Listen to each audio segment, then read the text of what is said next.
บายดีแล้วก็สวัสดีพ่อแม่พี่น้องฝั่งไทยหรือว่าฝั่งลาวเราเองพี่น้องมื้อนี้มาเสียหญ้าพี่น้องนี่ก็ว่าสิเมื่อละพี่น้องนี่เฮาเสียมื้อนี้ได้ก็บ่ใหญ่พี่น้องหญ้าเบี้ยมันหลายพี่น้องเอ้ามื้อนี้ก็สิพาพี่น้องมาเก็บเห็ดพี่น้องก่อนสิเก็บเห็ดพี่น้องเฮาสิเอาเข้างัวก่อนพี่น้องแล้วเฮาสิมาเก็บเห็ดพี่น้องมาฝากติดตามนำกันเด้อพี่น้อง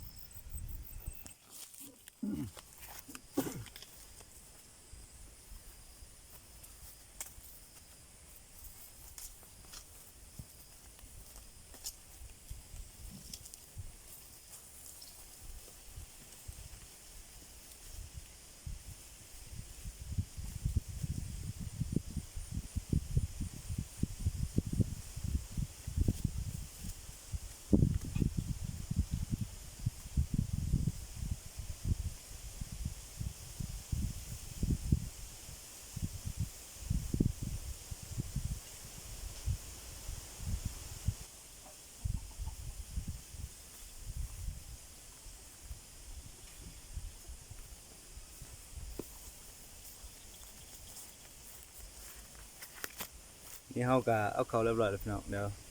ไปตักน้ำให้งัวกินก่อนพี่น้องเดี๋ยวเฮาไปเก็บเห็ดพี่น้องพากติดตามพี่น้อง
สองตุกกินมาหมดแล้วพี่น้อง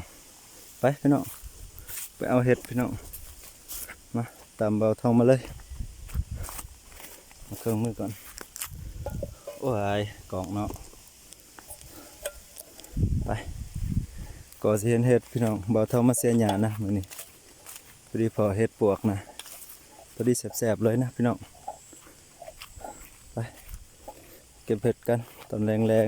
ๆสวัสดีตอนแรงเด้อ FC ฝาก FC ทุกคนเข้ามาเบิ่งมาชมได้เด้อนี่แหละพี่น้องทางพุ่นเบาทองเก็บเห็ดมึงหยาบพี่น้องอู้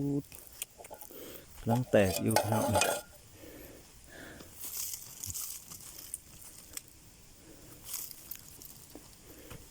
พี่น้องอู้แตกลายอยู่พี่น้องลายอยู่เด้พี่น้อง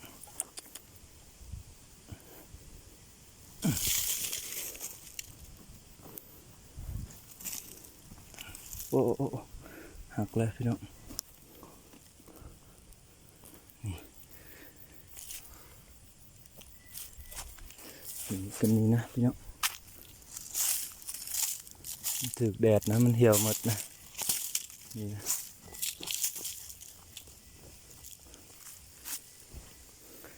ทางเทิงก็มีพี่น้องทางฝุ่นก็มีเดี๋ยวเฮาสีเก็บทางนี้ไปเลยพี่น้องปะ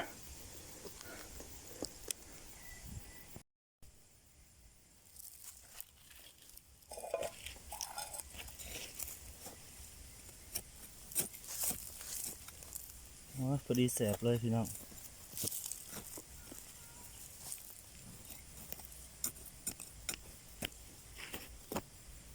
ผลเลยตก3-4 มื้อมันออกหลุดพี่น้อง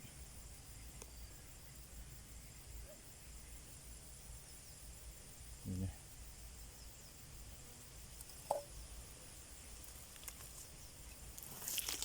ว้าย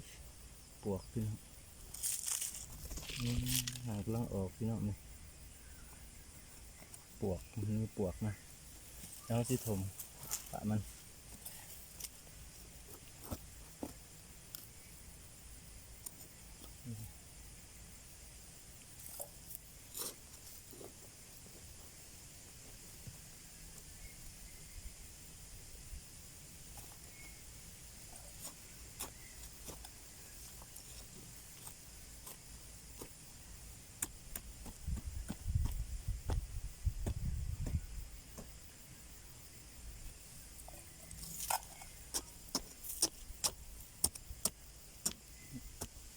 นี่แหละพี่น้องจะเป็นอาหารแรงของเบาทอง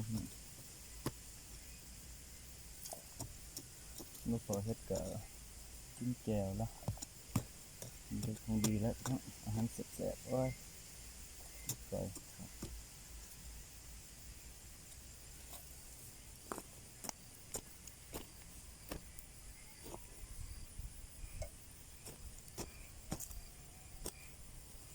ความกำลังออกนะเนาะ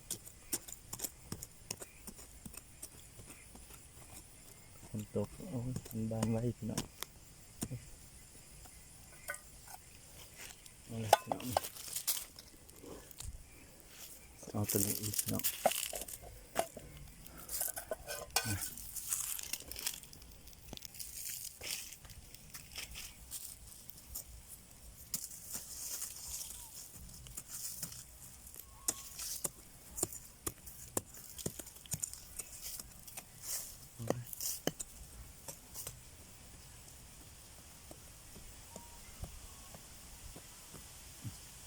นี่นะเนาะ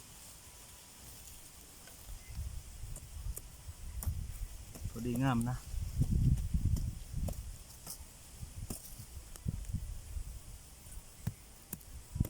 กินได้เด้อย่างสิแซ่บเลยนะฝากคอมเมนต์เด้อม่วนนะเนาะได้กินอาหารดี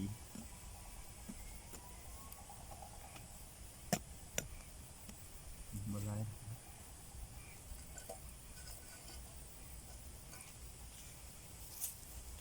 เอาดิมีแต่เฮ็ดเพิ่นพี่น้องนะ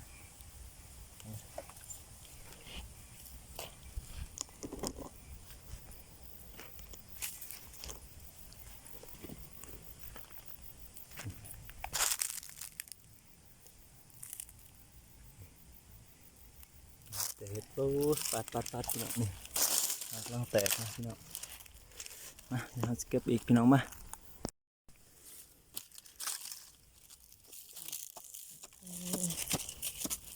เป็นไง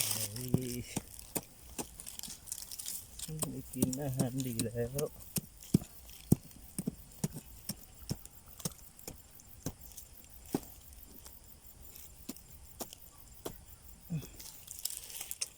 ไงครับเต็มหม้อเลยเต็มหม้อเลย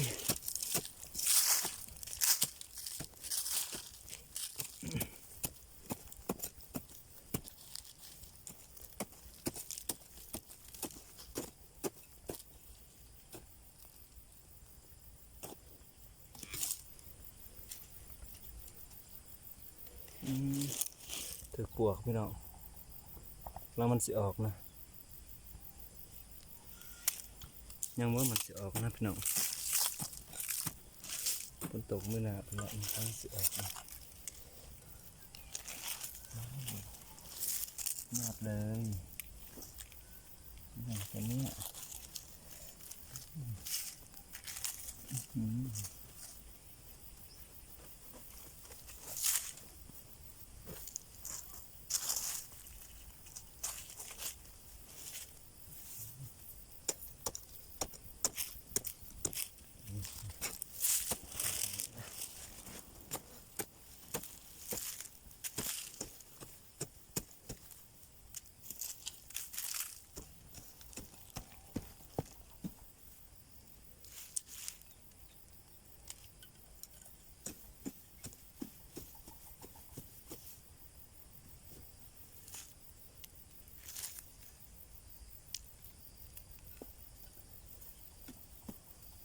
ตัวน้อยๆพี่น้องน้อย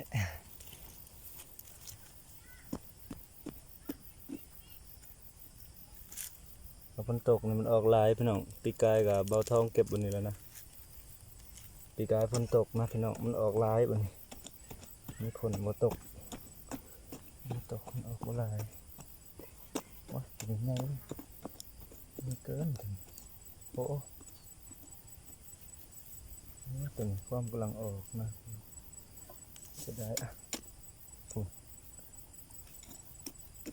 ความกำลังออกนะพี่น้องหักเบิดเลย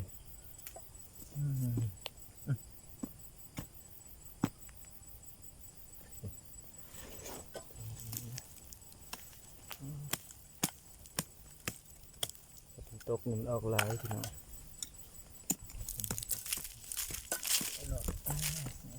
ก็เอา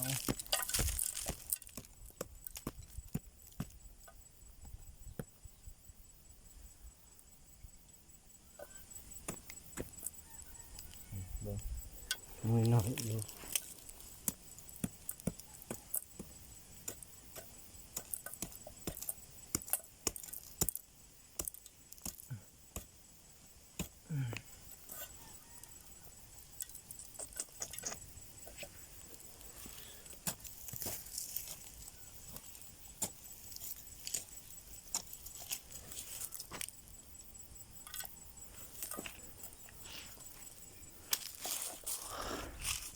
ยังไงเดียวเต็มหมอหน่อยพี่น้องว่า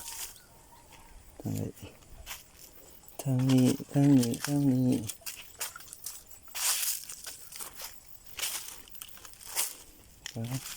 นี่เอาเขียวบางอย่างพี่น้องพอดีแสบเลยนะดีสิบแสบเลย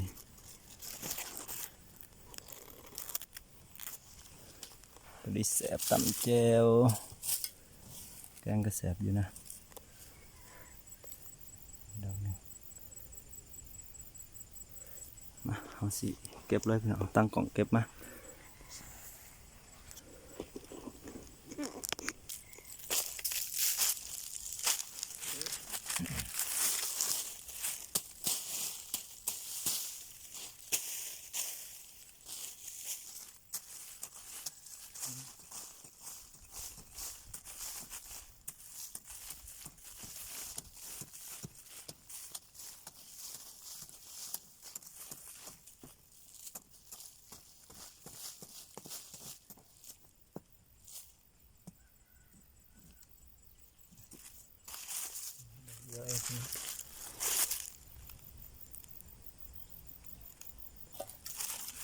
บนนี้ละเอ็นออก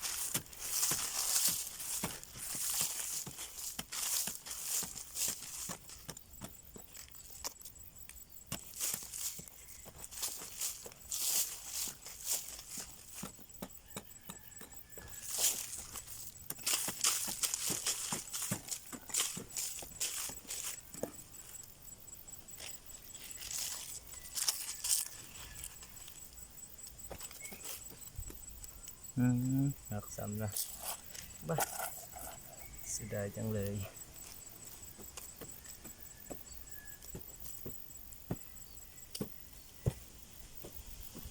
เป็นปวก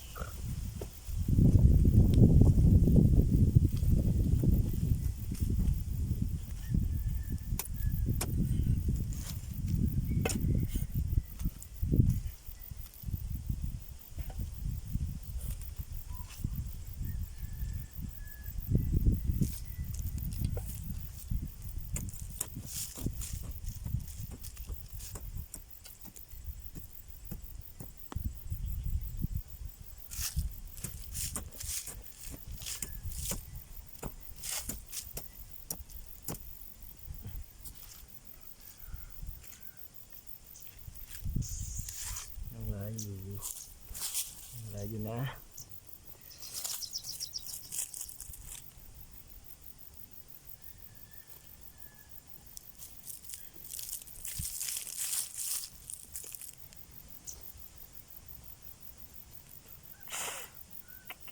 พอดีงามเลยสวยสวย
เสร็จเขาเลย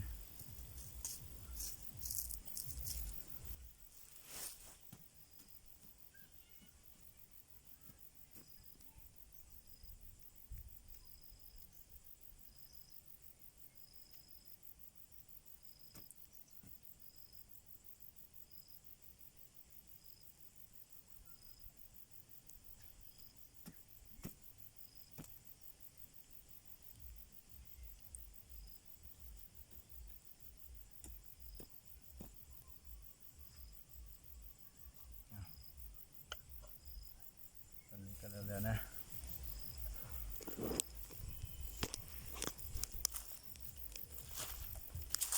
เต็มหมดเลยพี่น้อง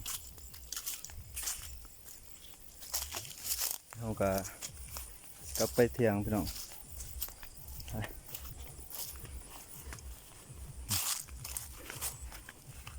เต็มเลยได้เนื้อกินแซ่บๆแล้วนะเมื่อบ้านแล้วนี่ก็จะเป็นทงนาเบาทองเองพี่น้องทันแล้วนะทันได้เฮ็ดส่วนนี้ยังคาเสียหญ้าเขานะ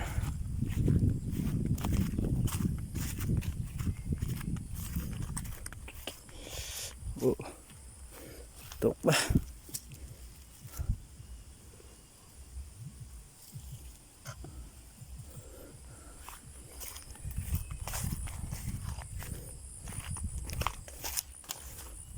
นี่เฮาสิเอาเมื่อให้แม่เพิ่นล้างอยู่เฮือนพี่น้องนะ